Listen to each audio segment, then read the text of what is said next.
Assalamualaikum warahmatullahi wabarakatuh. Innal hamdalillah nahmaduhu wa nasta'inuhu wa nastaghfiruh wa na'udzu billahi min shururi anfusina wa sayyiati a'malina. Man yahdihillahu fala mudhillalah wa man yudlil fala hadiyalah. Asyhadu an la ilaha illallah wahdahu la syarika lah wa asyhadu anna Muhammadan abduhu wa rasuluh. Amma ba'du. Kaum muslimin rahimakumullah, alhamdulillah kita bersyukur kehadirat Allah Subhanahu wa taala bahwa di sore hari ini kita masih berkesempatan menunaikan ibadah puasa, masih berkesempatan untuk berthalabul ilmi. Semoga kita bisa mensyukuri nikmat besar ini, nikmat yang tidak diberikan kepada setiap manusia.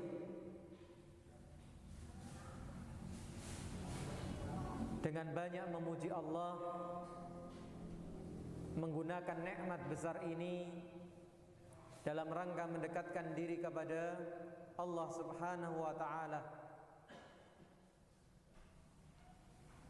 Tidak lupa salawat dan salam selalu kita haturkan kepada beliau, panutan teladan kita Rasulullah Muhammad sallallahu alaihi wa ala alihi wasallam. Kita lanjutkan pembacaan kita pada kitab Riyadhus Shalihin karya Al-Imam An-Nawawi Asy-Syafi'i rahimahullahu taala. Kita masih membicarakan tentang bab hak tetangga.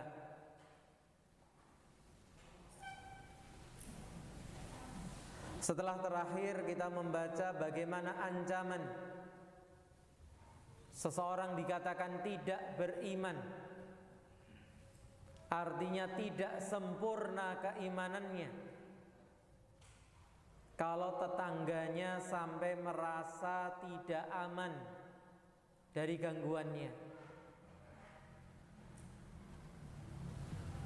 Dan tentu ini selaras dengan hadis yang lain yang mengatakan al-muslimu man salimal muslimuna min lisanihi wa yadihi. Seorang muslim yang sebenarnya adalah orang-orang Islam yang lain selamat dari lisan dan tangannya, apalagi terhadap tetangganya. Kita jaga lisan kita, kita jaga perilaku kita, sikap kita, sehingga orang bertetangga dengan kita itu nyaman, aman dari gangguan-gangguan yang mungkin atau bisa kita timbulkan. Kemudian hadis berikutnya masih dari sahabat Abu Hurairah radhiyallahu anhu menceritakan bagaimana seharusnya interaksi antar tetangga. Dalam hadis yang sahih muttafaqun alaih,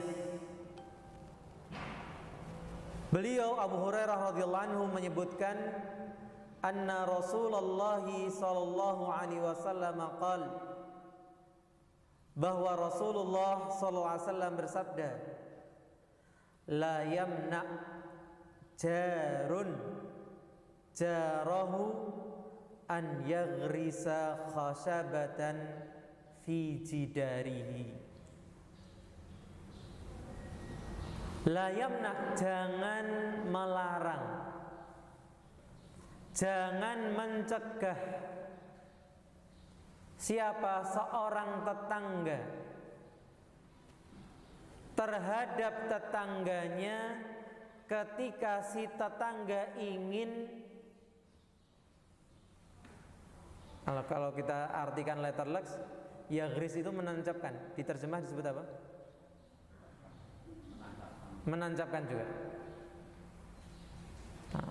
Tapi ya maknanya meletakkan khasyabatan, kayu di mana di temboknya. Maksudnya bagaimana? Kita dalam interaksi, apalagi yang berdempetan rumahnya, kadang jenengan punya tembok pagar, itu ya, pembatas dengan sebelahnya. Maka kalau tetangga sebelah misalnya punya tanaman apa itu yang merambat, labu kah, apa namanya, jepan, sama nggak namanya? Tahu ya jepan ya, nah, labu itu yang kecil, atau yang semisal, dia bikin apa namanya, anjang-anjang, iya namanya sama, iya, biar tanaman itu bisa merambat. Dia kan butuh dudukan, terus meletakkannya di tembok pagar kita. Gimana sikap kita? Ya njupuk arit, hah? Atau njupuk apa? Songgek sundul kayak, oh enak men, iki tembok kok mbok dokoki kayu.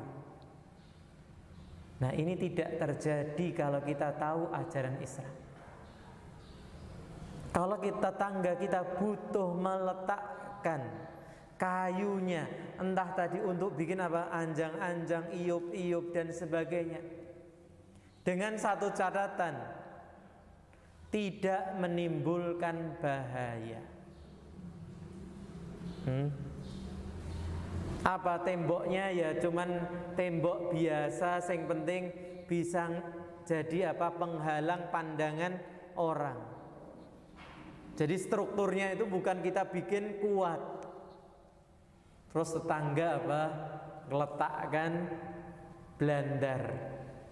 Tahu belandar kan? Nah, kayu yang gede untuk tiang utama itu. Ya yang ambruk apa? Temboknya ya jangan. Maka catatannya, selama tidak membahayakan tembok, itu ya apa? Persilahkan, jangan dilarang. Gitu ya? Untuk tetangga meletakkan kayu di tembok kita.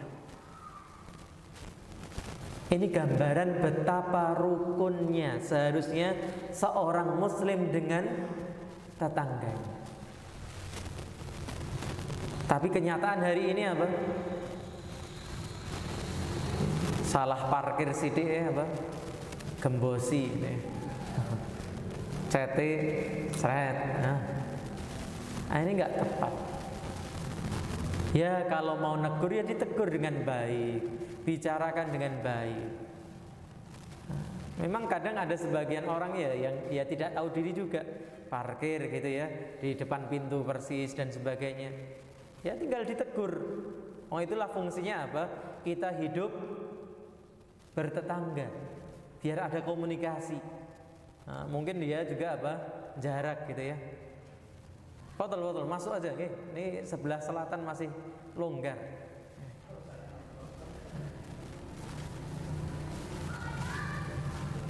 Jadi ya mungkin itu jarak apa? Biar kita ngajak ngobrol tetangga. Wah, itu tahu ngajak ngomong wis gen tak parkiri ngarep omahe. Jangan bengok-bengok apa ora.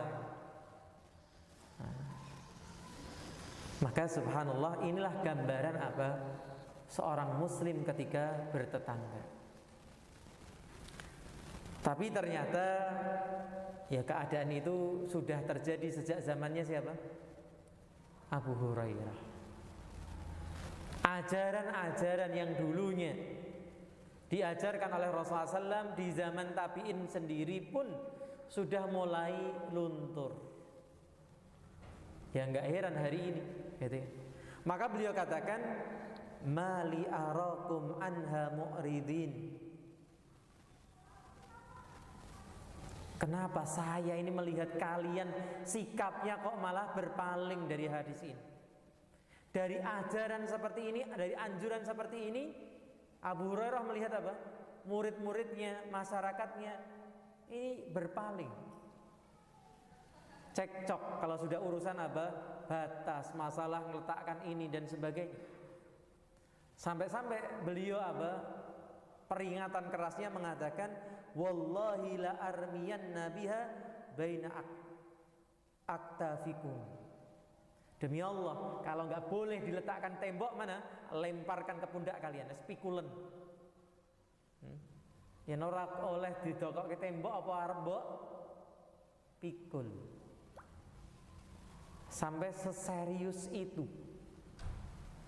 sahabat Abu Hurairah radhiyallahu anhu menegur.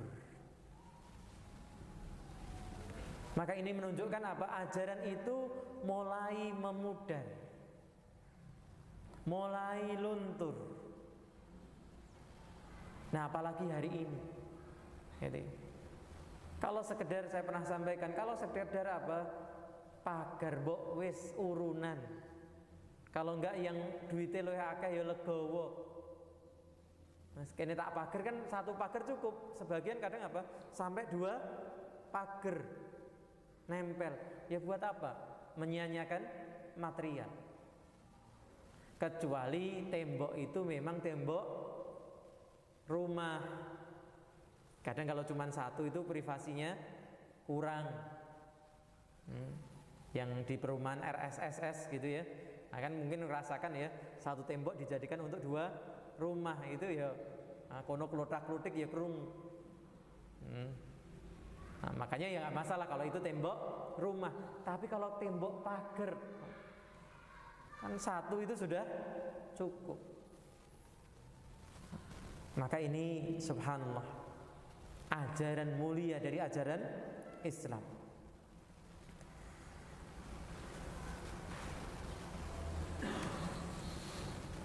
Dan boleh gitu ya, dari sikapnya sahabat Abu Hurairah tadi apa? Sikap pengingkaran yang tegas terhadap perkara-perkara yang syar'i, yang ada landasan syariatnya. Boleh. Kadang kelihatannya kok galak men Abu Hurairah. Sampai apa? Tak pikul ke pundakmu. Ya, kadang memang ada keadaan-keadaan yang menuntut kita itu berucap ataupun bersikap tegas. Seperti Rasulullah SAW ketika misalnya melihat sahabat yang pakai apa? Cincin emas di tangannya, langsung dia cekel buak. Nggak banyak basa-basi. Ketika Usamah ibn Zaid memenggal orang yang sudah mengatakan apa? La ilaha illallah. Maka beliau ketika di alasannya apa? Dia itu kan tadi perang, kemudian sudah terdesak, kemudian baru mengatakan la ilaha illallah. Rasulullah SAW hanya mengatakan wa kaifa bika bila ilaha illallah. Bagaimana nanti kamu di hadapan Allah mempertanggungjawabkan orang yang sudah mengatakan la ilaha illallah. Tapi ya Rasulullah, diulangi lagi, bagaimana kamu nanti mempertanggungjawabkan kalimat la ilaha illallah. Dalam riwayat yang lain Rasulullah SAW mengatakan lebih tegas, halla syaqaqta sadrahu. Usamah ibn Zaid kan mengatakan apa? Dia alasan saja. Rasulullah SAW mengatakan apa? Sudah kamu belah dadanya sehingga tahu isi hatinya. Sehingga subhanallah kita mensikapi orang lain cukup dengan sikap yang zahir. Gak perlu orang itu menebak-nebak, alah paling niating ini, alah paling maksuding ini. Enggak, kita ini bukan disuruh pakai ilmu apa? Kebatinan. Dan kita enggak punya ilmu kebatinan. Yang zahir kalau orang itu sudah mengatakan la ilaha illallah, dia itu berarti masih muslim.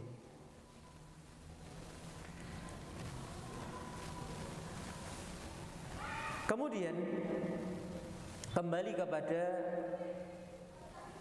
motivasi.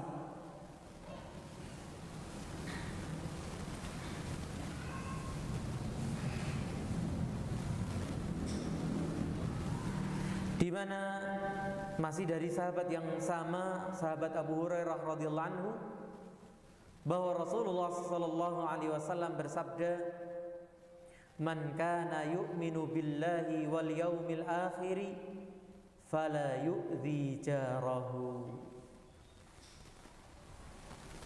Barang siapa mengaku beriman kepada Allah dan hari akhir, maka jangan menyakiti tetangganya. Jangan mengganggu tetangganya. Maka kita perhatikan di sini apa? Sampai-sampai sikap terhadap tetangga itu dikaitkan dengan keimanan. Masya Allah. Jadi orang kalau imannya benar kepada Allah, dia meyakini Allah melihat dirinya, Allah mendengar ucapannya, dan dia ingat imannya kepada hari akhir, bahwa di hari akhir ada apa? Selain hisab, selain jaza, ada apa itu? Orang itu akan diadili untuk menunaikan hak masing-masing. Apa misalnya hadis tentang orang yang bangkrut,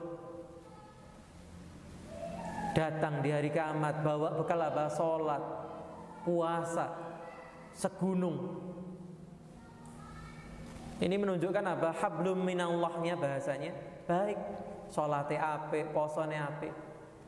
Tapi ternyata bersikap dengan orang lain hablum minannasnya apa? Kurang baik. Mencela ini, mencaci itu.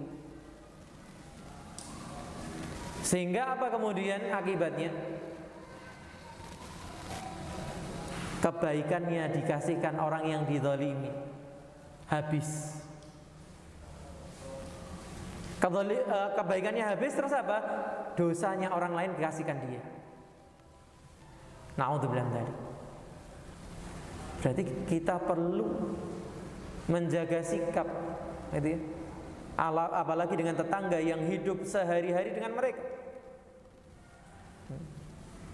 Dan semakin banyak kita berinteraksi, potensi berbuat salah semakin besar. Kalau orang lain mungkin yang apa, ketemunya sesekali saja kita bisa salah tadi, apalagi yang setiap hari ketemu. Maka Rasulullah SAW mengingatkan dan dikaitkan dengan iman. Dan kemarin kita jelaskan bagaimana kebahagiaan, kemenangannya orang beriman. Nah sekarang kita apa? Diingatkan bagaimana kita bisa membuktikan keimanan.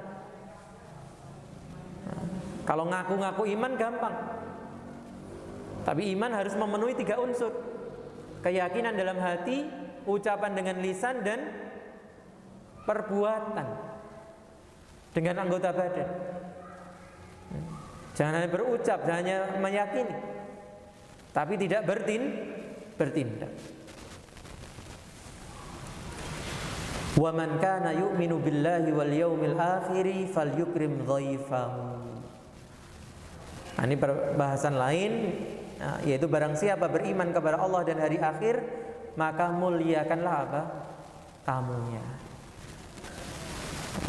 Jadi luar biasa sikap perilaku orang beriman terhadap siapapun, termasuk kepada tamunya, itu apa? Baik. Dia muliakan. Dan tamu punya hak wajib 3 hari. Jadi kalau ada orang bertamu 3 hari wajib. Jenengan nggak punya suguhan ya dicarikan. Selebih dari 3 hari apa? Hukumnya sunnah. Jadi kalau ada tamu 3 hari itu apa? Sampai mboten disuguhi dosa. Tapi kok ketoke betah. Saiki kok ora rumangsa kene ya ora masak aben dina ya jajan, ora rumangsani ra mulih-mulih. Hari keempat apa? Ya enggak usah carikan makan. Tamunya bingung loh, ora cepaki.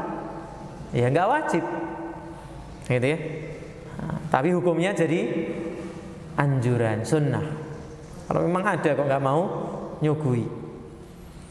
Kemudian wa man kana yu'minu billahi wal yaumil akhir falyaqul khairan aw liyaskut. Lihat yang lain apa? Aw liyasmut. Barang siapa mengaku beriman kepada Allah dan hari akhir, maka berkatalah yang baik, berstatuslah yang baik.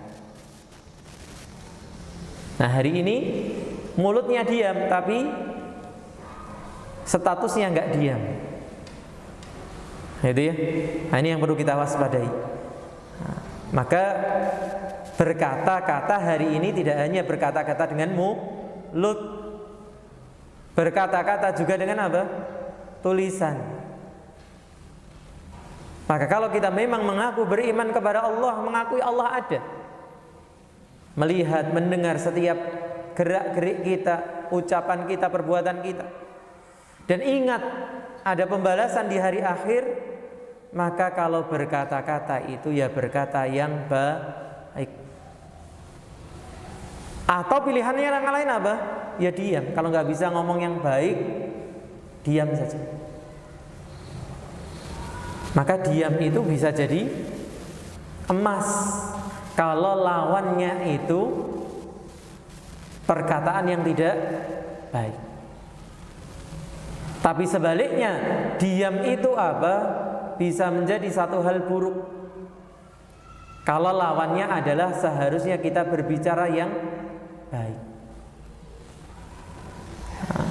Maka dikatakan setan itu ada yang 2 macam, setan bisu dan setan cerewet. Kapan dikatakan setan bisu? Kalau di saat berkata baik, di saat mengingkari keburukan malah diam. Maka seseorang dikatakan telah jadi setan bisu. Sebaliknya, di saat seharusnya diam, malah ngomong, ini setan cerewet. Maka tidak selalu kata-kata apa diam itu emas pada tempatnya. Kemudian mirip dengan ini, kalau tadi dikatakan jangan menyakiti, di hadis berikutnya dikatakan dari Abu Shuraih Al-Khuzai radhiyallahu anhu bahwa Nabi SAW mengatakan, man kana yu'minu billahi wal yaumil akhir falyuhsin ila jarihi. Barang siapa yang mengaku beriman kepada Allah dan hari akhir, maka berbuat baiklah kepada tetangganya. Jadi kalau kita melihat hadis sebelumnya itu standar minimalis. Sebagaimana kalau kita kembali kepada penjelasan tentang banyaknya jalan kebaikan. Rasulullah menyarankan kita bersedekah untuk mensedekahi setiap sendi. Kalau nggak bisa apa membantu orang lain, kalau nggak bisa mendamaikan orang lain. Sampai ada sahabat mengatakan, kalau nggak bisa itu semua, sedekah nggak bisa, bantu orang lain nggak bisa, mendamaikan orang lain nggak bisa, apa pilihan terakhir itu? Jangan ganggu orang lain. Jadi diam, tidak menimbulkan gangguan pada orang lain itu sudah satu kebaikan. Tapi dengan niat bahwa saya diam, saya ini tidak bersikap saya ini untuk apa? Tidak mengganggu orang lain. Tapi yang lebih baik dari itu apa? Falyuhsin ila jari. Berbuat baiklah kepada tetangganya. Contoh apa tadi? Ya membiarkan tetangganya kalau memang butuh. meletakkan kayunya di temboknya, ya biar. Bisa bantu tetangganya, bantu. Banyak kebaikan yang bisa kita lakukan. Wa man kana yu'minu billahi wal yaumil akhir falyukrim dhaifahu wa man kana yu'minu billahi wal yaumil akhir falyaqul khairan aw liyaskut. Nah, kemudian 2 poin sama. Barang siapa mengaku beriman kepada Allah dan hari akhir, muliakanlah tamunya. Barang siapa mengaku beriman kepada Allah dan hari akhir, berkatalah yang baik atau diam.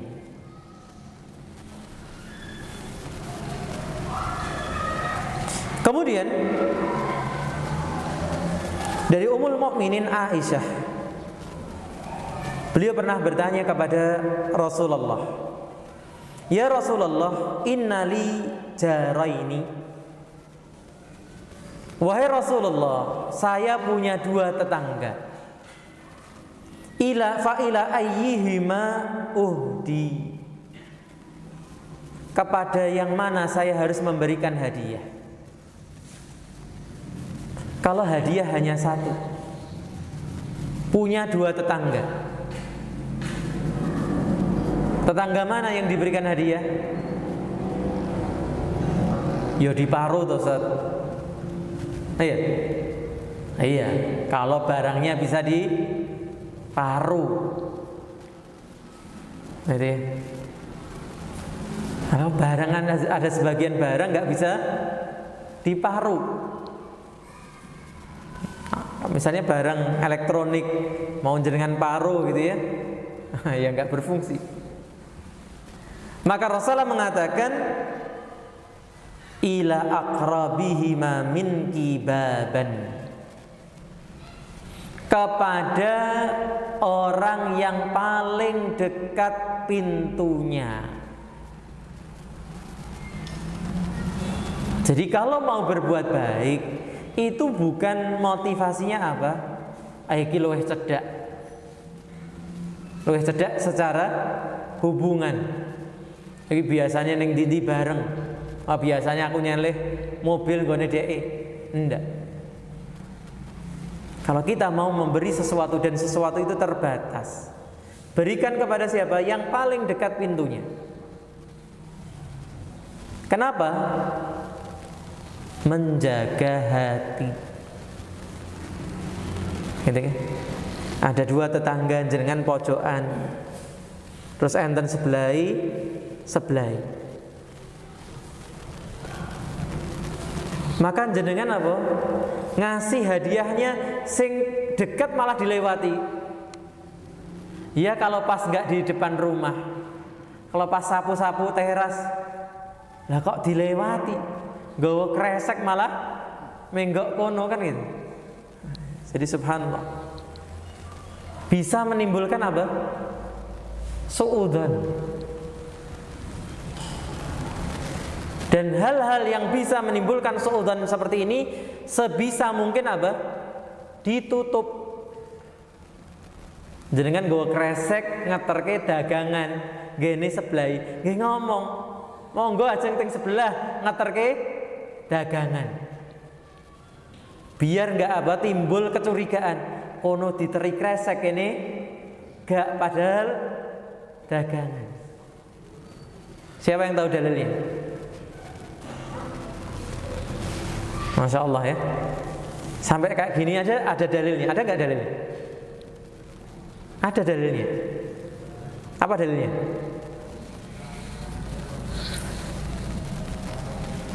Dalilnya kisahnya Rasulullah SAW ketika i'tikaf dikangeni istrinya Safiyah. Maka saya katakan kemarin gitu ya. Oh bukan di sini begini.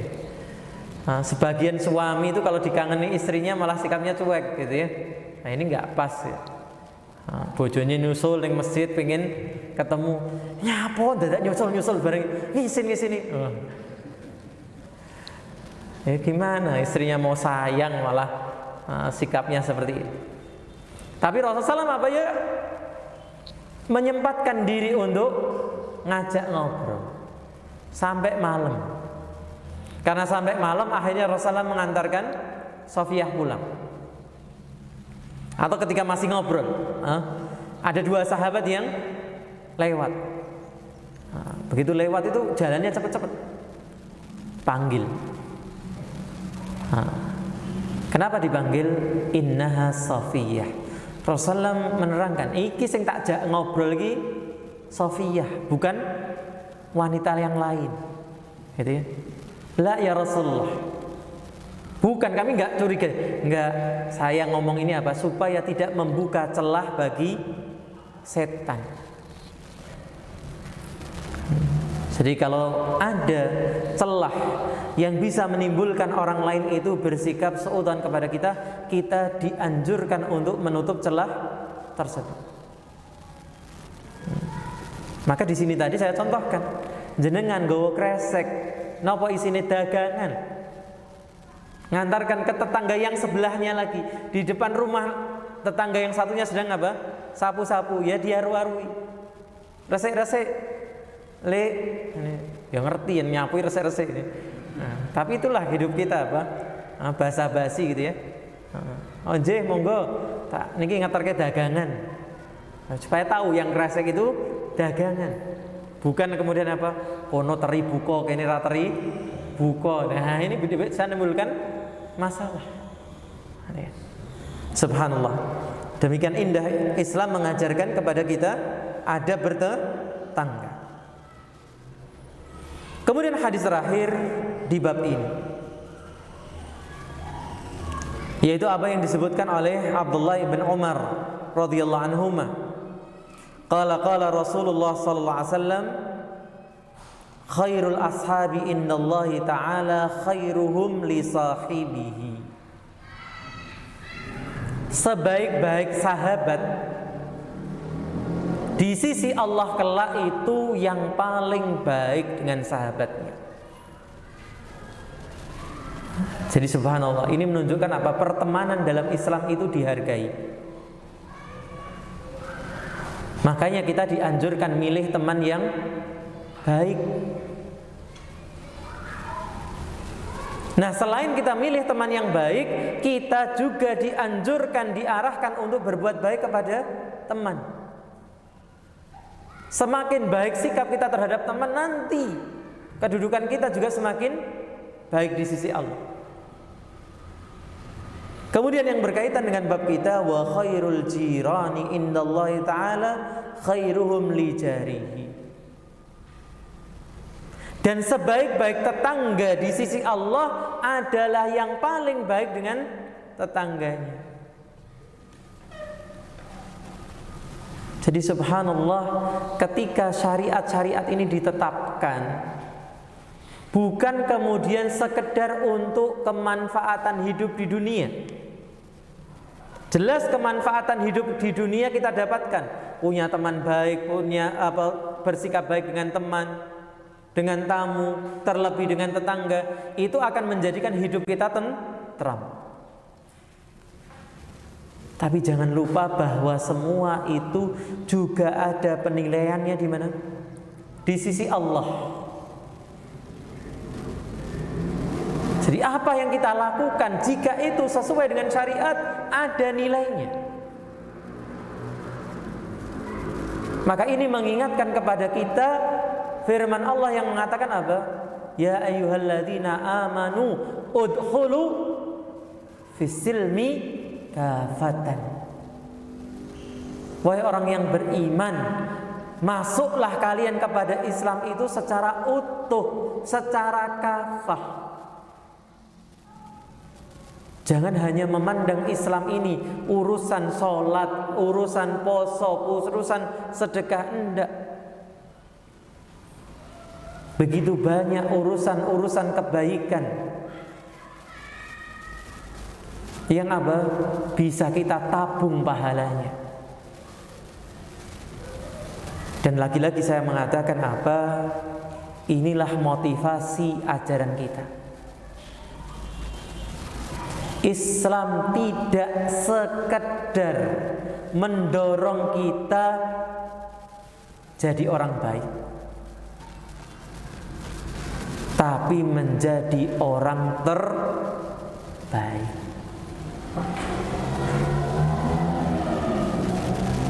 Maka kalau kemarin saya sebutkan, kalau urusan dunia jadilah orang yang terima.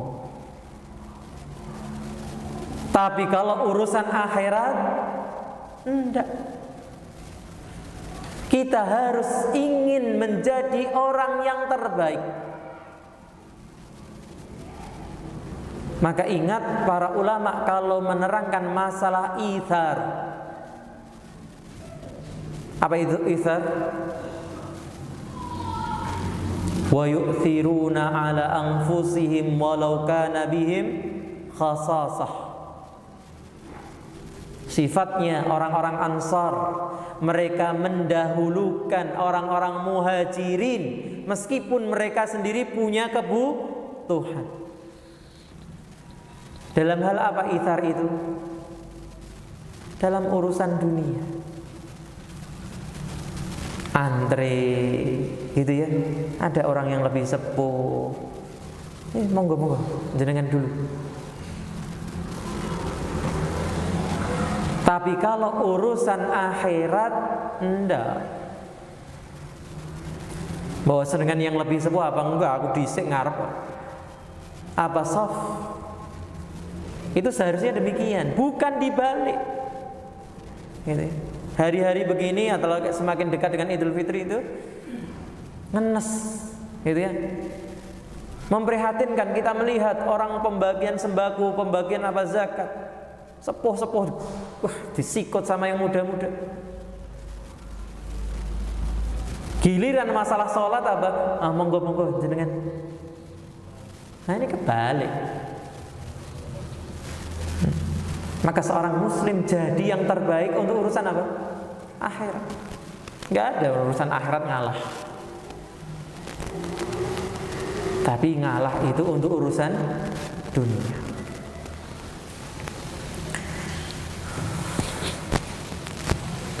Baik, silakan kalau mungkin ada pertanyaan dari apa-apa yang telah kita sampaikan dalam beberapa hari ini. Kita ngepas terus selesainya. Ini mumpung ada waktu lumayan, 1/4 jam. Sebelum kita masuk kepada bab yang baru, bab yang cukup panjang nanti.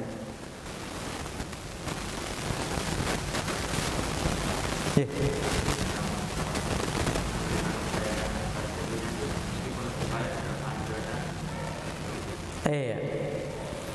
Apakah memberikan kepada pintu yang lebih dekat, meskipun yang lebih dekat itu lebih kaya? Masya Allah. Pinter ini pertanyaannya Mas Fatur. Saya yang mukminin Aisyah nggak nanyakan gitu ya. Wallahu a'lam. Tentu ini kalau keadaannya sama. Kenapa? Karena ada kaidah yang mengatakan apa? Ad-darurah tuqaddaru biqadriha. Kedaruratan itu diukur sesuai dengan kadarnya. Artinya apa? Dalam kondisi darurat, orang misalnya apa? Lapar, nggak ada yang lain kecuali bangkai. Dia dibolehkan makan bangkai. Tapi bangkai itu ya nggak boleh apa? Mumpung ono tak entek ya ndak. Diukur sesuai kadarnya. Oh, saya makan sepotong sudah mengganjal perut saya bisa melanjutkan perjalanan sampai kemungkinan ketemu dengan desa berikutnya. Maka demikian pula ini menunjukkan apa? Seorang bersikap itu sesuai dengan kadar kedaruratan orang lain. Yang dekat pintunya apa? Bukone turah-turah. Yang agak jauh pintunya cuman air putih ya, yang jauh yang diteri. Gitu ya. Kenapa? Hajatnya lebih besar. Jadi ini tadi maksudnya kalau apa? Kondisinya sama. Itu dipilih yang paling dekat pintunya. Kalau kondisinya apa? Yang lebih dekat lebih kaya, ya diantarkan kepada si fakir yang nggak punya. Dan kalau pas papasan ya ngomong, monggo aja ngeteri buka nggene bulan. Gitu ya. Insya Allah dia paham. Ya ternokono kene wis turah-turah kan gitu. Nah, cuman apa? Kadang ada juga, gitu ya. Orang-orang yang saya katakan apa? Miskin hatinya. Ya, meskipun ya sebenarnya sudah cukup kalau sudah musim bantuan, sudah musim pembagian ngaku tidak mampu. Ya sudah. Ya namanya hidup nggak mungkin kita itu memuaskan semua orang. Wallah. Ya. Ada yang lain? Yeah.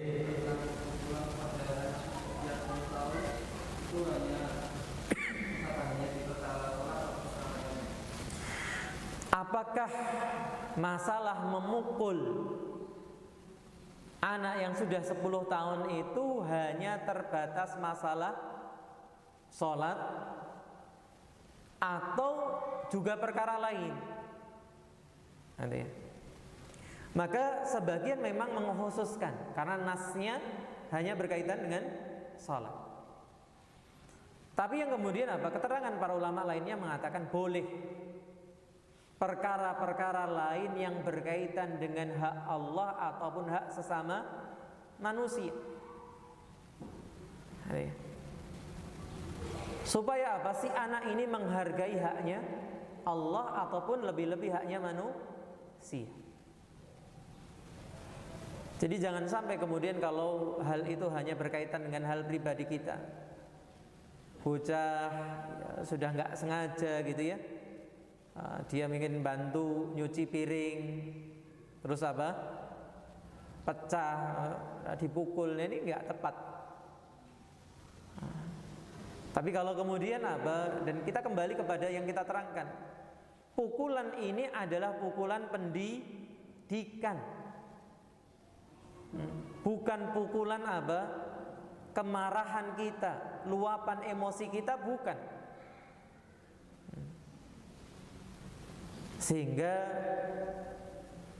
tidak kemudian apa tujuannya sampai anak itu nangis, sampai anak itu terluka, tidak. Tapi yang penting anak itu tahu bahwa yang diperbuat itu salah, baik berkaitan dengan hak Allah ataupun hak manusia. Allah a'lam.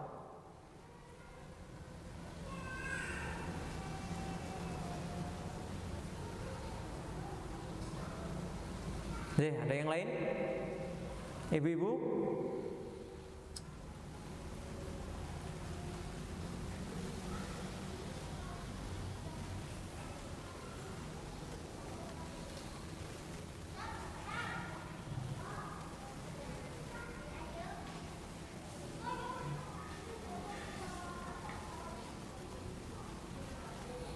Ya, kalau tidak ada, kita pulang kasih ya. Pulang agak awal. Insya Allah setelahnya bab yang sangat penting. Semoga kita bisa hadir nanti menyimak. Masih berapa pertemuan lagi? Masih 2 pertemuan.